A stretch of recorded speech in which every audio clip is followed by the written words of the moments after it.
Ladies and gentlemen, welcome to my channel. Today we're going to take a look at the new Canadian National Subdivision called Oakville Subdivision. It is the latest DLC from Train Sim World. It is the first DLC for Train Sim World, aside from CSX Heavy Haul, which was the base game, that is a North American freight operation. We have been waiting a long time to get this into the game, and I don't know why it took them 2 years to make one. But we finally have an American subdivision. I guess the San Jose route kind of is, because it's passenger and freight mixed, whereas this is exclusively freight, and I love it. I'm super excited about being able to use this, and I'm thankful too. I wanted to say thank you to Dovetail Games that gave me a copy of this so I could review it for you. I've bought a lot of stuff from them, so I don't feel too bad getting it for free, but anyway, let's go ahead and take a look at this new subdivision. It includes 2 new engines. One is a Canadian National painted GP38-2. Now, we already do have GP38-2s in the game through CSX Heavy Haul and the CSX Heavy Haul DLC expansion that had a GP38-2. And they also have a GP38-2 in the New York corridor, the Northeast corridor. And so that's been in the game for a while, but now we have this new GP9 Special Edition RM. Most GP9s, if you've seen them before, have a high hood. Okay, so this engine was built in the 1950s, the same time that the regular GP9 was built. I don't know if these were exclusive for Canadian National. They may have been, and they may even still manufacture them. I don't know, but these trains are still running, and it's a very old train, so it's surprising to see it still in the field. But it is made by Electromotive Division. I believe it's in the 500 horsepower range, so it's not super high on horsepower, but you lash them up and you get 1,000 horsepower right here between the 2 of these engines. One thing you'll notice about these models on the Canadian National line here in Oakville is that they have the North American, they used to use flags, or sometimes they would use these lights at night to let you know what type of train it is. White means it wasn't on the timetable. Green means that it had a second train following, so if this went by the control tower, they would see that the green lights are on, which means that this train was split in 2 and that there was a second train coming. And then red is basically the EOT. So nowadays we have a device that plugs onto the back of the cars that is an EOT. They have like a little box, and they'll just put that onto the coupler, and that way you know it's the end of the train. But back then they would use these red lights if the locomotive was in a pusher pair, or if it was for some reason at the end of the train, you'd put those red lights on. So the lights are fully functional. Both the GP38 and this GP9 have them. So we'll show you the GP35 model too. The route, I believe, is about 22 miles long, maybe a little bit less, but it is primarily yards. There's 2 really big yards and then a Bayview yard at the curve. And it's a very straight route. It is not. It's not like a very scenic route. It's more like you're passing through the city of Toronto. This is located just north of where I live, about 150 miles, maybe a little bit less. Kind of by Buffalo, New York, but across the bay across Lake Ontario in Toronto. So, with this new DLC is a series of cars. We have this. You can see we have this double door. You can actually unlock this. I can't get to it now. Let's see if we can get one of these. Well, when we hook up to it, we'll do it. There's cars inside of those. You can actually open them up and look inside. So we have the Canadian National Auto Racks.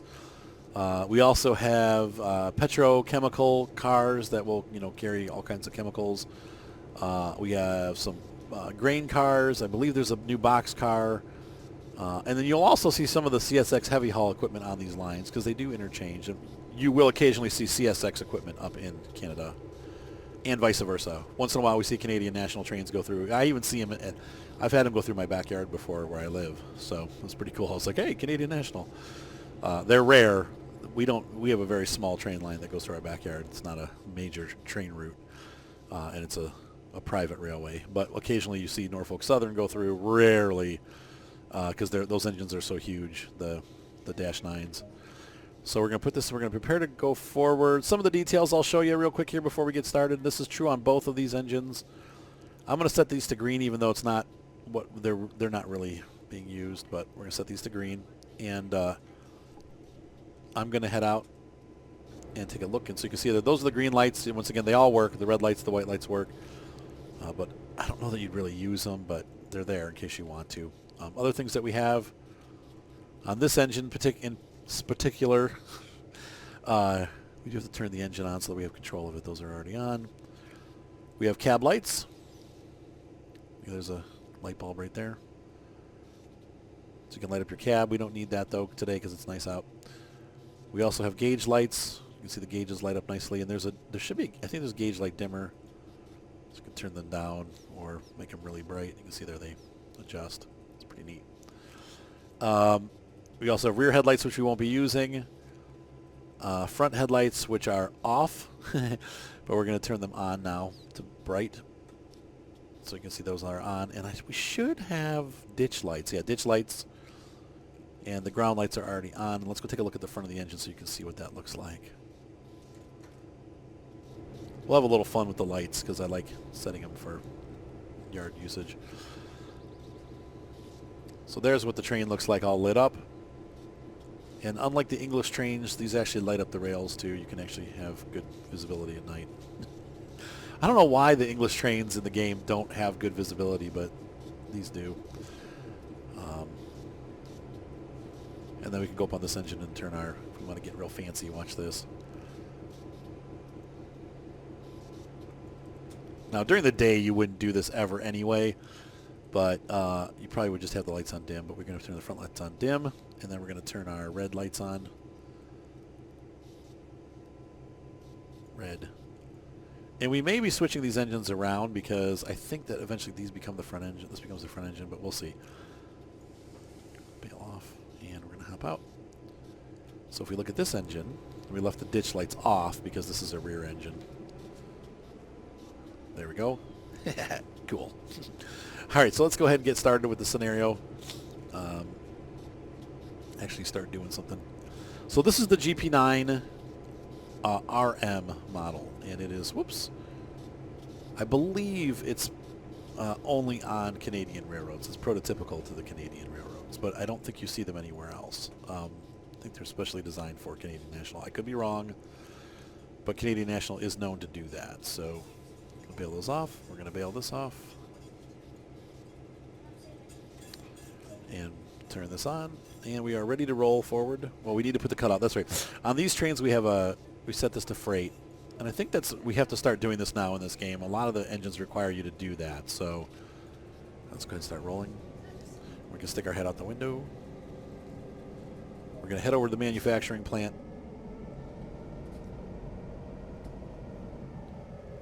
Yeah, and they don't set the switches for you either, so you need to set switches, so just be aware of that. And so we are underway, on our way out of the yard here with the engines. And we're going to go around there's a little corner up ahead that we're going to go around to pick up our auto rack. We're also going to grab some cars out of the yard here, so.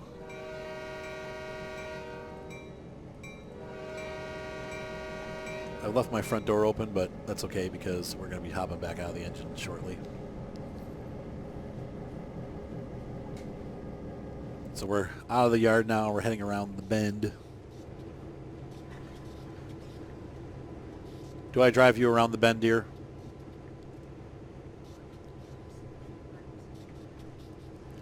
For the rest of the day in the room. That happens sometimes. And we need to get our brakes on now because we need to stop. Stop, stop, stop, stop, stop, stop, stop, stop, stop. Oh, no. We crossed the points. We need to set that switch right there. So we're going to put the reverser back into reverse, right?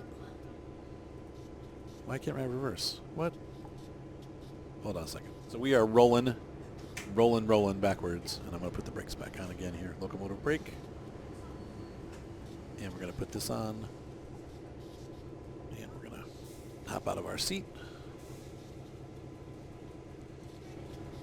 Jump down, and we got to switch the switch here.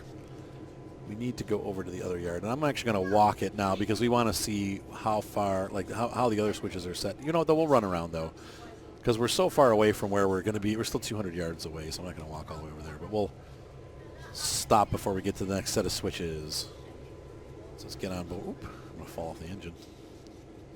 We'll leave the door open because once again we're going to have to get off and get back on again. So Let's go ahead and move forward. So I'm actually gonna bail off here because we are on a pretty steep grade. Oh, even with the throttle on, we're sliding.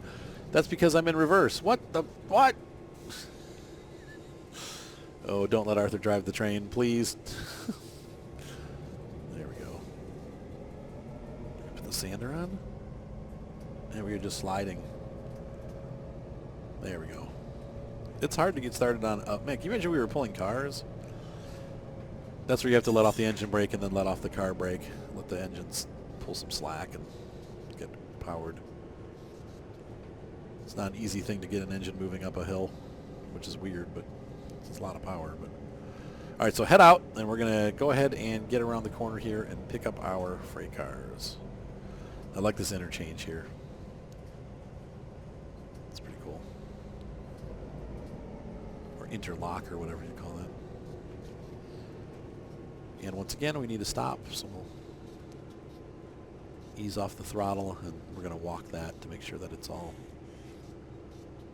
set the right. These points are set. Those are set correctly, so we can go ahead and pass this one. That next one, though, I think is set wrong. Yeah, the next one's set wrong, so we're going to take the throttle off and put on the loco brake and hop on out. Set that second point.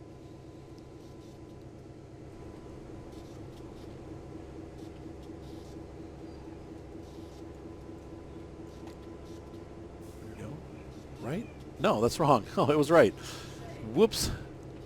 And then we're going to go over here. This one's wrong for sure. So we're going to flip that. And so that takes us to the cars that we want to pick up. Let's go ahead and hop over there. The puppy's unhappy because the kids left. He doesn't like it when the kids go out. And we're going to go ahead and give us some throttle here so we don't roll backwards. And off we go to pick that set of cars up. All right, so we're going to pull forward here and connect up to these cars. I've gotten up to the formation, which means that this is now the reverse engine, so we're going to have to switch the lights up. Oops. Wait for a moment. Okay, so we're going to secure this engine. So we're done moving this one around. So let's go ahead and we'll switch these lights to red. And switch these lights to red. Turn that off. We're going to put the handle to suppression. Handle off. There we go. Did it set it? Nope, handle off. There we go. And we're going to do freight. We're going to set that to cut out. We're going to turn field generator off. And if there's anyone in the comments that knows what this means, we need to set the MU2A valve from lead, because we were the lead engine, to trail 6 or 26. What is trail 6 or 26? Who knows? It's an odd thing. Ditch lights go off. Ground lights go off. Actually, we can leave those on. They usually have those on. Engine run is off. Actually, we want the run on, right?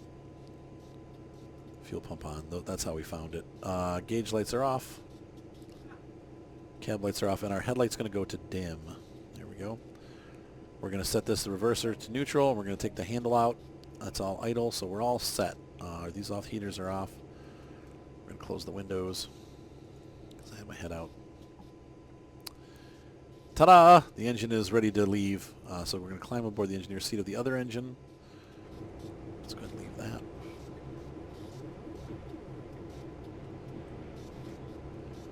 And by the way, I'll take a look here. We should be able to get into this auto rack here.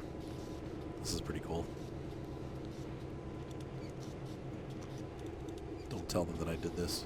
There's the inside of the auto rack.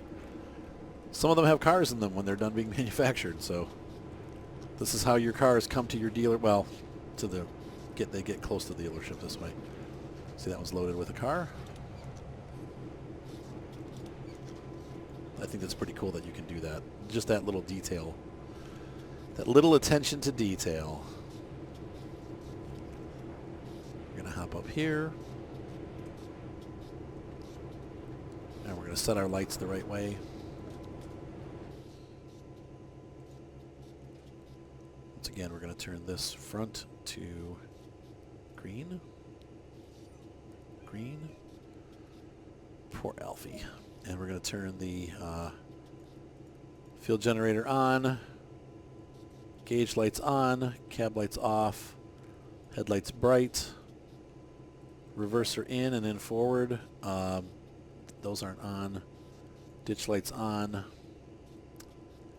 And brake valve to freight. Shut the thing off.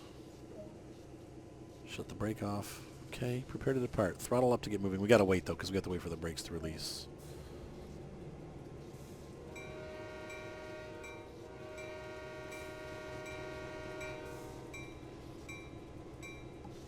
And we're going to need a little more throttle than that, mister.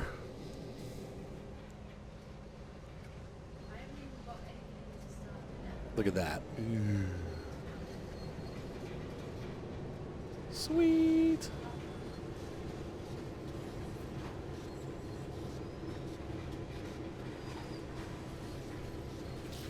All right, so we've arrived back at the yard, and we are going to pick up a second set of cars here. So I'm going to get out here and flip the switch. There we go. We're going to run past them and then pick them up on the way out. Still going to leave that door open for now because we're just sliding back and forth on the rails. Alfie, knock it off. Oh, my God. Poor dog. Well, he loves Emily, that's for sure. Wait, why is the reverser... What? I'm going to put the reverser forward. There we go.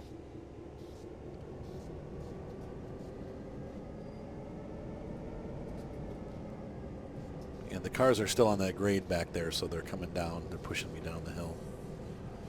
Without me even having to add a lot of throttle.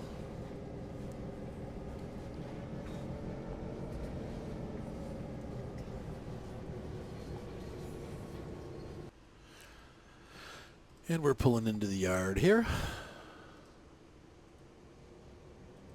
Pretty smooth.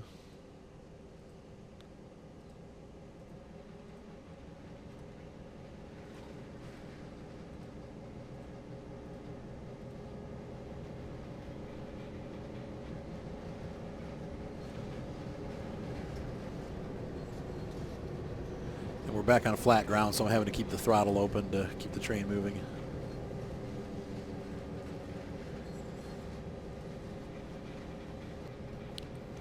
We're sliding along these cars here, sneaking through the yard.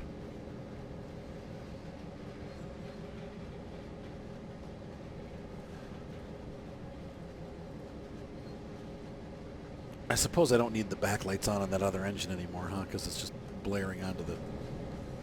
It's lighting up the freight cars. Oops.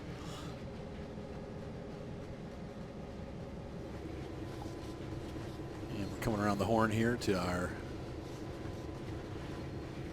stopping place. We want to get the cars past the junction, and then we'll stop and reverse into the cars that are parked.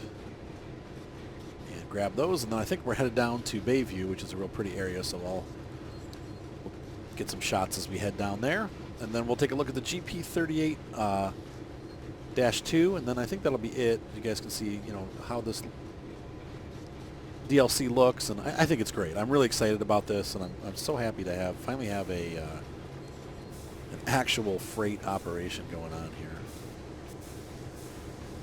So we're going to stop. We went a little past where we need to go, but that's okay.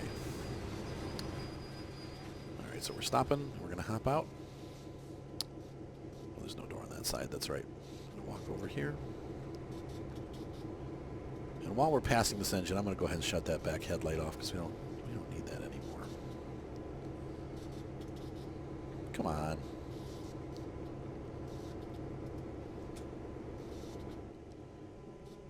That's good. Whoops. Where is that? That's the headlight right there. We'll shut that off, and we're going to go ahead and turn these red lights off because this is no longer the back of the train. What's that? Oh, another train. Ah. GP38's right there. Bunch of different consist cars. That's pretty cool. All right, so we're going to run over here to the switch and go. We're going to go ahead and switch that so we're heading the right direction. I'll be back. And up ahead we have the EOT.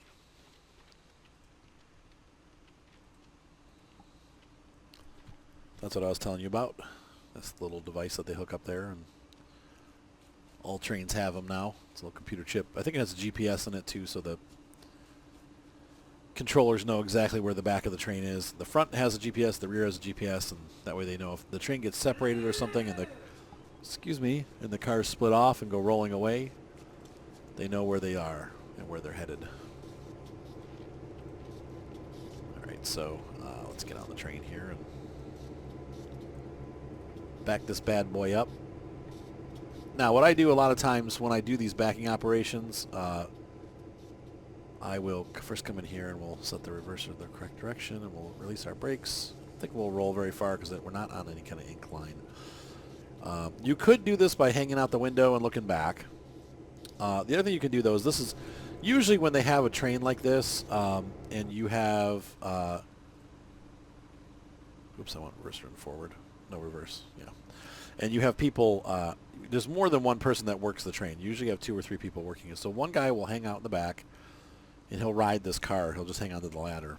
And when they get close to the other train, he'll radio them to stop, and they'll stop. And then he jumps off, and he will guide the engineer to connect with the cars. But that way you don't go slamming into cars that you don't see back there.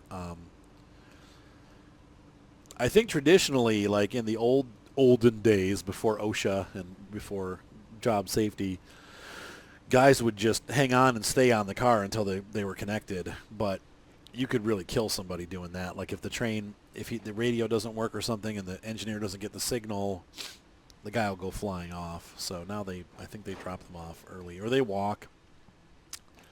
Sometimes they'll just walk alongside the train. But I do think sometimes they still do, ride the car. So. And so here we are. Going a little too fast. Slow down, slow down, slow down. Okay, nice. And we're going to put the reverser back forward. And so now we're going to go to Burlington. So we're ready to hit the road, literally. Let's take a look at the front of the engine and see how our lights are doing. Should have all the lights on correctly. Yes, I do. Oh, and I forgot to close the door. So we need to get up out of our seat and close that front door before we take off. Let's go ahead back in and stand up and close the door. So we are ready to hit the road now. So let's do it. Versus idle forward, brakes are off. Brakes are off. And we are moving out. Slowly but surely. And we are off. We've got our train full of auto racks. And we're headed down the main line towards our final destination. And no, not like the movie. This will be a happy ending in this one. So, once again, the details are just great. This game just itself looks really good, and I love the attention to detail in this.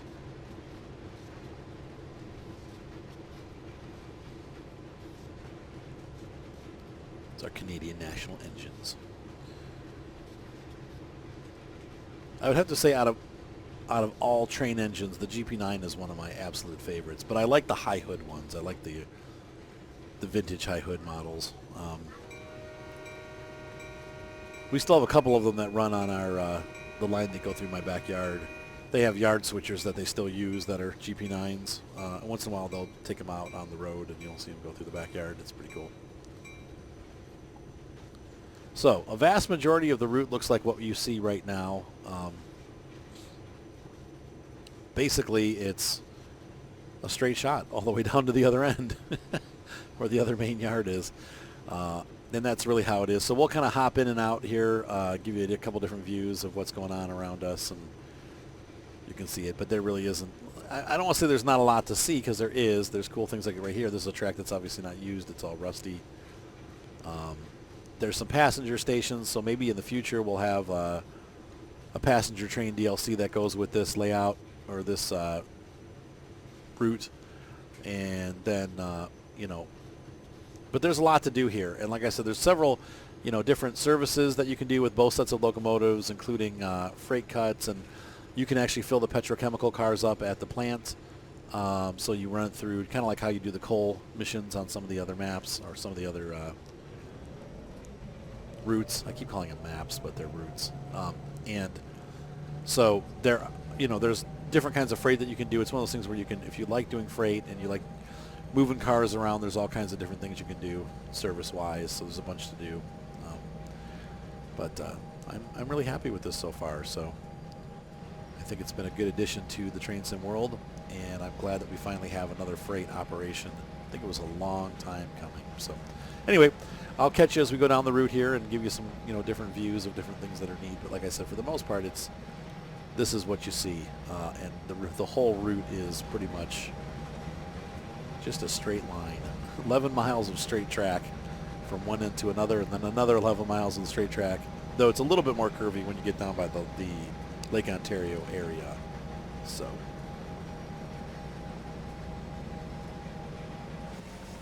here's one of the stations I was talking about. A neat parking garage right by it.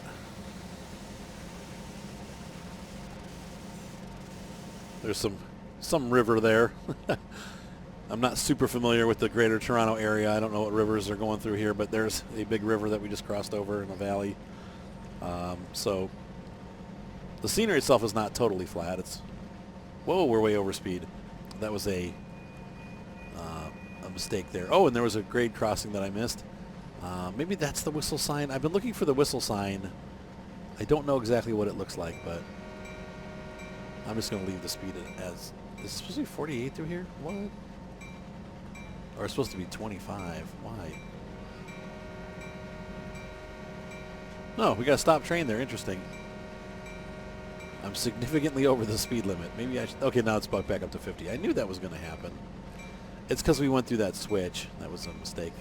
There's some of the Canadian National grain cars that I was telling you about.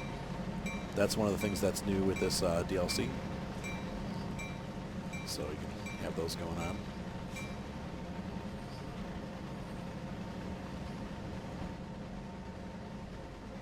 All right, I'm going to keep going down the route. See you in a minute. And we have this area here, and this really does look like, the Midwest. It has a very Great Lakes feel to it. Got some, rolling hills and just straight track. And I will say, in the area that I live, there are a lot of places where the track curves, but there's also lots of places where you have just miles and miles of straight track. Pretty much through the whole, even Cleveland area in Ohio, there's a lot of straight line that runs like 30, 40 miles. It's just straight rails cut right through Ohio. The only time that you see curves and stuff is when you get to rivers or along the lakefront. Pick up speed a little bit. I've let the train slow down. I was over speed, but now I've gone the opposite direction. There's some baseball diamonds back there. That's pretty cool. Just that attention to detail that they do. With this game, most of the places look a lot like the places that they are representing. So, like, I know I've gone through Leeds and Manchester a couple times. And now they show the gasometers up, but there's some cool structures called gasometers in both Leeds and Manchester, and they are in the game, and they're full, so they're up. They actually rise and fall during the day. They're kind of weird. Look it up. It's like gasometer. Gasometer. And there's not a lot of footage of them actually working because they stopped using them a long time ago. And so, they occasionally, there's some that are still used, but they basically use them for like natural gas. And as the plant makes the gas, they fill up and they raise up. And then during the day, as people cook and use their gas items, they come back down again. It's a pretty neat structure. Here we're coming around the bend. There's the first curve that we've seen since we left the train yard. You can say hi. Hi. That's Matilda. She's saying hello. Say hello, Americans. Hello, Americans. Hello. Hello, Americans. Hello, Americans. Welcome to our lovely show. Our lovely show. Our lovely Canadian show right now. How are you today? Hello, how are you? Well, no, I'm not on the phone right now, honey. We're recording. We'll see. Anyway, that's the... Anyway, so you get the idea. Look at those road signs. That's what I'm familiar with, the green and white road signs. So North American. So yeah, anyway, this is the diverse and yet straight track of Canada, the Oakville Division. I love those, whatever those canisters are on the roof. Those probably, it looks, I guess those are the exhausts. So cool looking. Just once again, the details, the attention to detail on this is just incredible.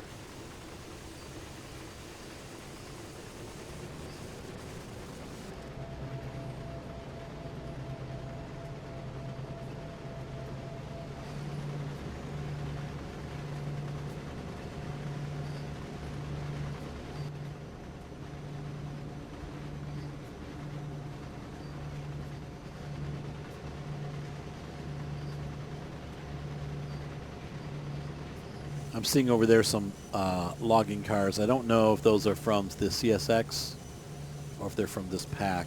I think they're probably from the CSX pack. Now, once again, you will see trains from Canada cross over into the United States and vice versa. They don't do it a ton, but they do it. And we do definitely, like if you get up into Michigan, like around Detroit and Windsor, Canada, you will see Canadian national trains in America. Toledo, like at the Ford and Chevy plants, there are, you know, definitely Canadian national trains that come and pick cars up and take them up into Canada. So you do see it there. There's a extra right there. He should have his white lights on. He's probably not on the schedule. Single car of whatever's in that canister.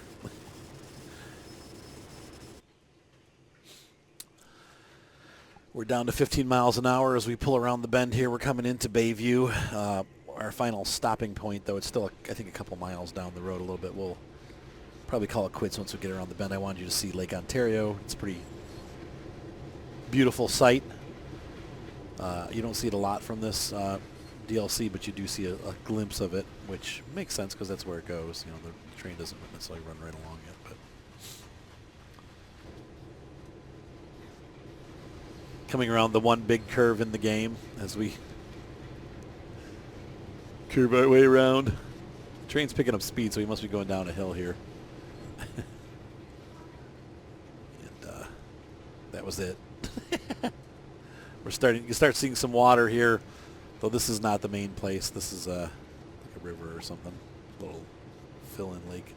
All right, so we're cruising around the corner here, and got a pretty big junction right here. We had one going out and one coming in, so not sure what line that is, but it T-bones into this one. And just around the corner here, we are on the shores of Lake Ontario.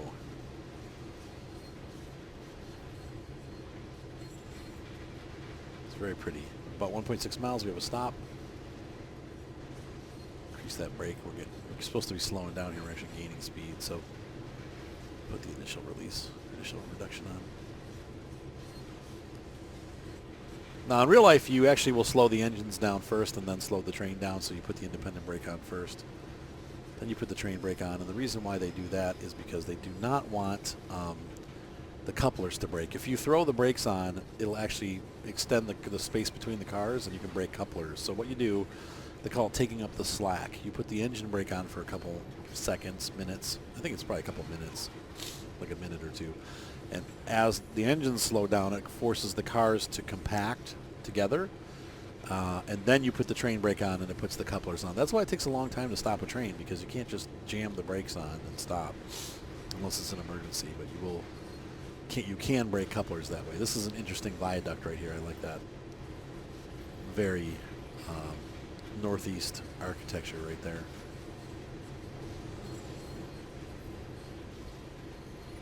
And some kind of waterway thing here under here. I wonder if boats go under there. Going back to those lakes back in there. There is our glimpse of Lake Ontario, and it's beautiful, isn't it? This part really does feel like Canada. The Canada shores do look a little bit different than they do in Ohio. I don't know why that is, but maybe the trees are shorter, like they have stubbier trees because they have a shorter growing season. Along the lakeshore in Ohio, you have, you know, these oaks, and they're 100 feet tall, you know, 70 to 100 feet tall, so they're really big trees.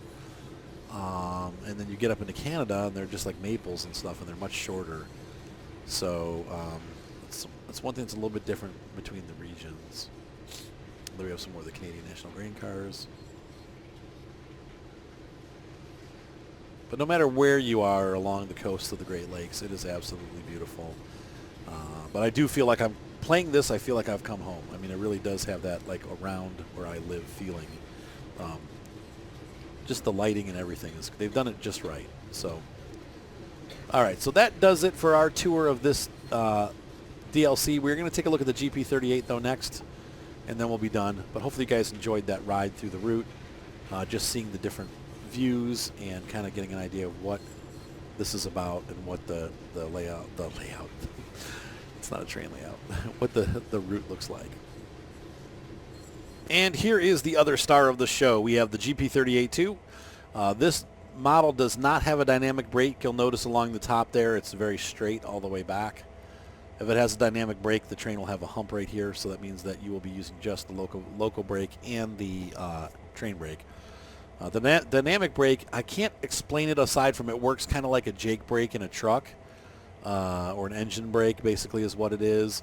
It kind of, somehow it uses the engine and the gearing to slow the train down. Same thing is used in semi-trucks, so they call it a Jake brake. Well, maybe it's a little different. Like I think it's an exhaust brake on a semi-truck, but here it's it actually somehow like reverses the engine. It's weird. I totally don't understand how it works, but it does. But this engine doesn't have it, so it doesn't really matter. So here we got the same thing that we had on the other engine. We got ditch lights, headlights, and then you also have the three color-coded lights, the white once again for extra, green if the train is split into two different trains, and red if it's the rear of the train. Just a gorgeous model. I picked the snow because obviously we are in Toronto, and in the wintertime it looks just like this. Even a little bit more than where I live. Where I live we get a lot of snow from the lakes, but Toronto gets it a little bit worse. Now I like these little, I don't know if these are on the CSX ones, but there's some cool lights down there too. No, I don't want to give up control. I'm looking at the train. I also like the details, and this is true of all the trains in the game. When you run in winter, they get snow on the roofs and snow on the plow, so it's pretty cool that we have that detail here. So let's go ahead and hop into the cab so you guys can see the inside of the GP38. Canadian National version.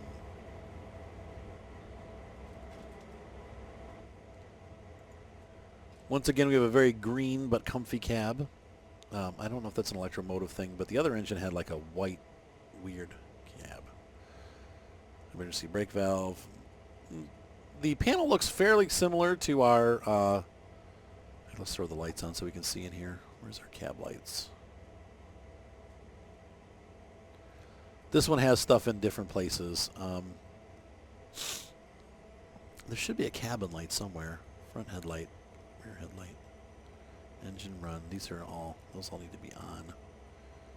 Where's our cab light? Wheel slip brake warning PCS. I love these ditch lights, front on. Yep. Sanding off. Gauge lights are on. Huh, maybe this one doesn't have... Oh, maybe it doesn't have a cab light. I don't see a light bulb up there, so I guess I could be missing it, but it doesn't look like it has one. So we're going to put the valve cutout to freight. We're going to put our handle in and put the engine forward. Turn our headlights on bright, and the headlights are on. Rear headlights don't need to be on. Ground lights are on. Oh, I died. And we're going to turn the what? Died. Oh, I'm sorry. I didn't even know. I can't hear what's going on in your game because you got your headset on. She's playing Minecraft and she died, and now she's poking my back. She's mad that I didn't save her life. Same thing as the other engine. You blow the horn, and it rings the bell. Just get the successful window operation. Looking out the window, in case you like to ride cab out like I do. And we're going to go ahead and go down the road a little bit. Take the bail off here. And we'll put our throttle up. So the yard knows that we're pulling out.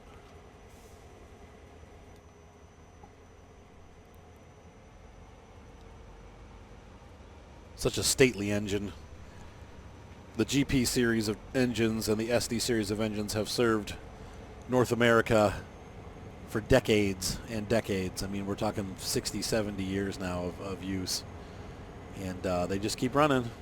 Now, most of the major railways now use, you know, the Dash 9 engines and some newer engines. But, you know, the smaller railroads and some of these, you know, northern railroads still use a lot of the GPs. They're definitely out there still and being used by a lot of railroads as yard switchers and road switchers. Road switcher will run between different switching yards, like this operation. This is exactly a road switcher operation. So you got 2 or 3 main yards in an area, and then you have, you know, these smaller, they're still fairly high horsepower, but, you know, compared to the, you know, the big engines, they're not. But you'll use these to run between the yards. They call them a road switcher. So I'm going to have to get out here and switch the switch.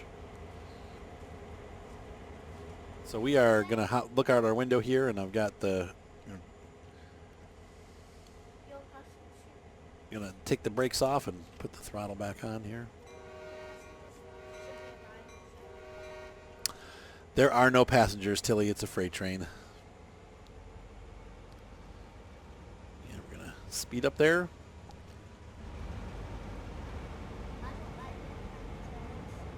What kind of trains? Why? Just 'cause? These are cool trains. How come? Actually, they're gray. They're gray and red. Pink and purple? You'd like the trains to be pink and purple? So would your mom. I know that your mom would like them if they were pink and purple. Isn't that right, Babs? All right, easy, Tilly. I don't know exactly what happened, but as I was backing down the track, my engine just flipped up in the air. It was all crazy. But you've seen the subdivision. You've seen what it looks like. And is it worth it? I definitely think so. It does a good job of emulating what it's like to be in Canada. It looks definitely like, I live in that area, and so it looks like the area that I live in. It definitely has that same Northeast and Great Lakes feel. And I think that they've done a great job with this DLC. It's on sale right now until the 24th. Today's the 21st. By the time you see this, it'll still be the 21st. But I would definitely recommend this. If you are into freight operations and you've been waiting and you're in North America like me, and we've been waiting and waiting and waiting for another North American railroad, it is nice to finally have, like an actual freight DLC. Once again, we've got San Jose. You've got the Northeast Corridor. Those are both cool, but they're really more about passenger. This is a straight-on freight route. Now, I still need to get the San Jose route. I will be buying that, and we'll do a demo, because I actually got the Baby Bullet from Train Sim World, but from Dovetail, but I don't have the San Jose route, so I can't run it. So I'm going to have to buy the San Jose route, hopefully in the next couple of days here while it's still on sale, but I'm waiting till some checks come in. So anyway, have a great night, guys. Be sure to subscribe. Thumbs up always help, and I hope you guys enjoyed this review. We'll be reviewing, now that I'm on their radar, and I've been getting free DLCs from Dovetail, I will be doing DLC reviews for all of the things that come out for Train Sim World. And so anyway, I think this is a good deal at $26, even at $30. You get a lot for your money, and the detail is incredible. And so it is a lot of fun to be running up here in Canada, and I'm enjoying it immensely. I'll be playing this quite a bit. So have a great night, and we will see you next time. Bye.